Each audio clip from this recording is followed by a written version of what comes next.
Assalamualaikum warahmatullahi wabarakatuh. Kembali lagi bersama sahabat Sams Channel, sahabat belajar kita semuanya.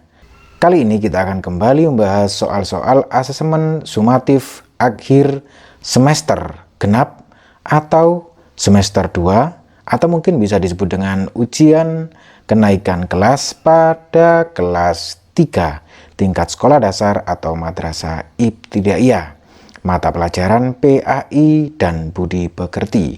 Tentunya semoga video ini bermanfaat buat kalian semuanya sehingga prestasi kalian semakin meningkat. Dan bagi kalian yang baru menemukan channel ini, jangan lupa untuk like, subscribe, dan nyalakan loncengnya, serta bisa kalian bagikan kepada teman-teman kalian semuanya agar video ini semakin bermanfaat. Baik, langsung saja kita mulai dari soal yang pertama.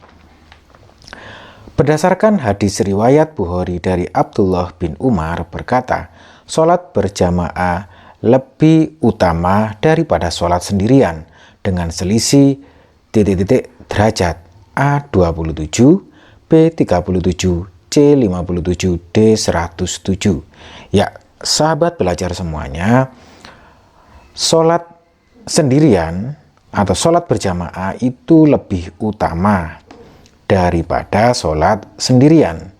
Ini dengan selisih pahalanya yaitu 27 derajat. Oleh karena itu perlu kalian ingat-ingat selisihnya adalah 27 derajat. Sehingga jawabannya adalah A, sahabat belajar semuanya. Selanjutnya soal nomor 2. Dalam sholat berjamaah apabila seorang makmum mendahului gerakan imam, maka sholatnya A berpeluang mendapat pahala lebih banyak dari imam dan makmum yang lainnya. Ini salah ya. Karena apa? Mendapat pahala lebih banyak. Jelas salah ya, karena mendahului. B, cepat selesai dan bisa langsung berdoa tanpa menunggu imam selesai sholat. Nah, ini juga salah. Karena yang namanya berjamaah, makmum itu tidak boleh mendahului gerakan imam. C, tetap sah sebab imam tidak bisa melihat gerakan makmum di belakangnya. Juga ini salah. Kemudian D, tidak sah jika terus-menerus dilakukan dan harus mengulang sholat kembali. Baru ini yang benar. Karena apa? Dalam sholat berjamaah, makmum harus mengikuti gerakan imam dan tidak boleh mendahului. Jadi jawaban yang benar adalah D, sahabat belajar semuanya. Selanjutnya, sahabat belajar semuanya, kita ke soal nomor 3. Ya, perhatikan pernyataan di bawah ini. 1. Hukum sholat berjamaah adalah wajib. Ya, hukum sholat berjamaah adalah wajib. Salah ya. Sholat berjamaah itu hukumnya sunnah muakkad. 2. Imam adalah orang yang memimpin sholat berjamaah. Lah, ini benar. 3. Makmum wajib mengikuti gerakan imam. Lah, ini benar. Selanjutnya 4. Posisi makmum berada di depan imam. Ini salah ya. Posisi makmum itu di belakang imam, bukan di depan. 5. Sholat berjamaah lebih utama 27 derajat daripada sholat sendirian. Lah, ini benar sesuai yang kita bahas tadi. Pernyataan di atas yang benar ditunjukkan oleh nomor A135, B12 dan 4, C23 dan 4, D23 dan 5. Ya, kita lihat di sini yang benar adalah 2, kemudian 3, selanjutnya 5. Maka jawabannya adalah D, sahabat belajar semuanya. Selanjutnya, sahabat belajar, kita ke soal nomor 4. Kitab-kitab Allah adalah wahyu Allah SWT yang dibukukan.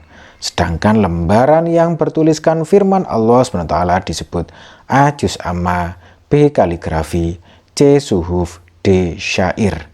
Ya, sahabat belajar semuanya, kitab-kitab Allah adalah wahyu Allah SWT yang dibukukan. Namun jika itu lembaran, maka itu disebut dengan syuhuf. Dan lembaran tersebut bertuliskan firman Allah ya, maka itu disebut dengan suhuf. Ini perlu kalian ingat-ingat. Jadi jawabannya adalah C, sahabat belajar semuanya. Selanjutnya, sahabat belajar semuanya, kita scroll ke atas untuk soal nomor 5. Ya, soal nomor 5. Perhatikan tabel di bawah ini. Nama kitab, Dan di sini kolom nabi atau rasul penerima. Ya, Zabur. Zabur itu kita lihat di sini berdasarkan tabel di atas, nama nabi rasul penerima kitab yang tepat adalah, kita lihat ya, Zabur itu nama penerimanya adalah Nabi Daud. Ya, Nabi Daud. Kemudian Taurat itu nama penerimanya memang Nabi Musa alaihissalam. Sedangkan Injil itu Nabi Isa alaihissalam. Adapun Al-Quran ini benar, yaitu Nabi Muhammad Shallallahu Alaihi Wasallam. Ya, kita lihat di sini jawaban yang benar: A. Daud alaihissalam dan Ibrahim, B. Daud dan Isa alaihissalam, C. Nuh alaihissalam dan Isa alaihissalam, D. Sulaiman alaihissalam dan Ishak alaihissalam. Kita lihat di sini jawabannya adalah Daud dan Isa. Maka jawabannya adalah B, sahabat belajar semuanya.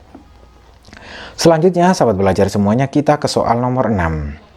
Di bawah ini yang merupakan tanda orang yang beriman kepada kitab-kitab Allah adalah, ya, tanda-tanda orang yang beriman kepada kitab-kitab Allah adalah: A. Bersikap pesimis dalam menjalani kehidupan.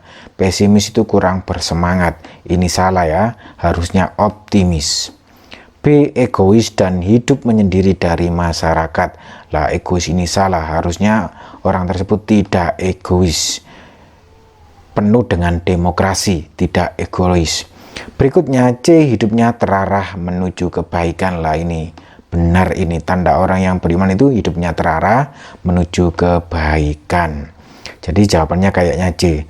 Kita lihat yang D, selalu berpedoman pada ajaran nenek moyang. Lah, ini kita tidak boleh selalu berpedoman pada ajaran nenek moyang. Kita lihat kalau itu sesuai ajaran Islam maka harus kita berpedoman, tapi kalau tidak sesuai dengan ajaran Islam maka tidak perlu kita pedomani. Maka di sini jawaban yang benar adalah C, sahabat belajar semuanya. Selanjutnya kita ke soal nomor 7 dan 8 serta 9. Ya.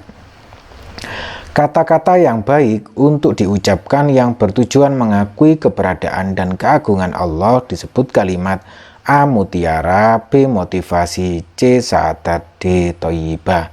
Ya, sahabat belajar semuanya, di sini kata-kata yang baik untuk diucapkan yang bertujuan mengakui keberadaan dan keagungan Allah itu disebut dengan kalimat thayyibah. Jadi jawabannya adalah D, sahabat belajar semuanya. Selanjutnya, sahabat belajar semua, kita ke soal nomor 8. Salah satu kalimat thayyibah diantaranya adalah kalimat tasbih. Di bawah ini yang merupakan bunyi kalimat tasbih adalah A. Allahu Akbar, B. Insya Allah, C. Masya Allah, D. Subhanallah. Ya, sahabat belajar semuanya, di sini kalimat tasbih bunyinya adalah Subhanallah. Jadi jawabannya adalah D, sahabat belajar semuanya. Selanjutnya, soal nomor 9. Kalimat thayyibah Masya Allah adalah kalimat yang diucapkan ketika dalam kondisi A. Berjanji kepada seseorang untuk sebuah urusan. Ini bukan ya, kalau berjanji kepada seseorang untuk sebuah urusan itu memakai insya Allah. B. Jawaban ketika ada yang berburuk sangka kepada Allah. Lah, ini juga bukan. Kemudian C. Kagum dan akan karya dan usaha seseorang. Lah, ini kekaguman, maka ini yang tepat ya. Kemudian memberi semangat kepada diri agar tenang. Lah, ini biasanya kita memakai Allahu Akbar ya. Jadi jawaban yang benar adalah C, sahabat belajar semuanya. Selanjutnya, sahabat belajar semuanya, kita ke soal nomor 10. Ya, sholat sunnah rawatib merupakan sholat sunnah yang dikerjakan sebelum dan sesudah sholat A. Fardu, B. Jama', C. Tahajud, D. Witir. Ya, sahabat belajar semuanya, sholat sunnah rawatib ini merupakan sholat sunnah yang dikerjakan sebelum dan sesudah sholat fardu. Kalau sebelum itu namanya sholat sunnah qobliyah, kalau sesudah namanya sholat sunnah ba'diyah. Jadi ini dikerjakan sebelum dan sesudah sholat fardu. Jadi jawabannya adalah A, sahabat belajar semuanya. Selanjutnya, sahabat belajar semuanya, melaksanakan sholat sunnah rawatib 2 rakaat sebelum subuh hukumnya sangat dianjurkan atau disebut juga A. Fardu ain, B. Fardu kifayah, C. Wairu muakkada, D. muakkada. Ya, sahabat belajar semuanya, karena di sini adalah sholat sunnah yang hukumnya sangat dianjurkan, itu disebut nama lainnya itu disebut dengan muakkada. Jadi jawabannya adalah D. Ini perlu kalian ingat-ingat sahabat belajar semuanya. Selanjutnya, sahabat belajar semuanya, kita ke soal nomor 12. Perhatikan bacaan niat di bawah ini. Usolli sunnatal maghribi rok'ataini ba'diyatan mustaqbilal kiblati lillahi ta'ala. Fauzan melaksanakan sholat sunnah rawatib dengan membaca niat di atas. Faujan melaksanakan sholat sunnah rawatib A. 2 rakaat sebelum asar, B. 2 rakaat sebelum maghrib, C. 2 rakaat setelah maghrib, D. 2 rakaat setelah isya. Ya, sahabat belajar semuanya, di sini kita lihat usolli sunnatal maghribi berarti sholat sunnah maghrib, di sini ada ba'diyatan berarti sesudah. Oleh karena itu di sini jawaban yang tepat adalah 2 rakaat setelah maghrib atau sesudah maghrib. Ini ada kata rok'ataini, ini menunjukkan 2 rakaat. Ya, sahabat belajar semuanya, di sini agak berisik karena bersamaan dengan bunyi turunnya hujan ya. Oke, selanjutnya kita ke soal nomor 13.